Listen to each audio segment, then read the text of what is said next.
వారిని దర్శించుకుని పూజా కార్యక్రమాలన్నీ చేయడం జరిగింది.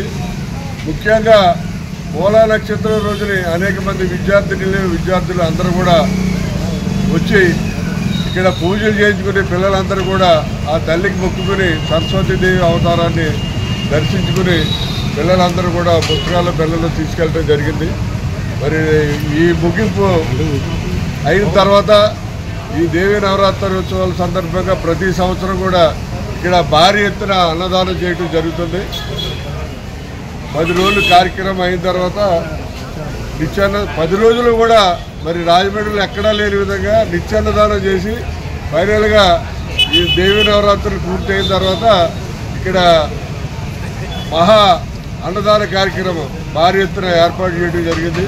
మరి దీన్ని మెయిన్గా ముఖ్యంగా ఇక్కడ ఉన్నటువంటి కమిటీ సభ్యులైనటువంటి మన దుద్దుపూడి శ్రీనివాస్ గారు ప్రెసిడెంట్, అలాగే జొన్నాడ వీర వెంకట సుబ్బారావు గారు, కంటిపూడి శ్రీను గారు, అలాగే జబాది మురళీకృష్ణ గారు, భీమవరం వెంకటేశ్వరరావు గారు, జొన్నాడ దుర్గ గారు, రాడన్ కబీర్ గారు, అలాగే మన సుబ్బరాజు గారు, అప్పారావు గారు, వీరందరూ కూడా ఒక కమిటీకి ఏర్పడి ప్రతి సంవత్సరం కూడా చాలా ఘనంగా ఇక్కడ ఏర్పాట్లు చేసి కార్యక్రమాలన్నీ చేస్తారు.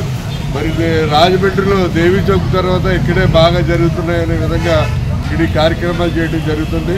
మరి ప్రతి సంవత్సరం కూడా ఇదే విధంగా చేయడానికి ఆ దేవి వీరికి అనుగ్రహించాలని చెప్పి ఈ కార్యక్రమాలందరికీ కూడా మా అందరి యొక్క సహాయ సహకారాలు పూర్తిగా ఉంటాయని చెప్పి ఈ సందర్భంగా తెలియజేస్తూ సెలవు తీసుకుంటాం.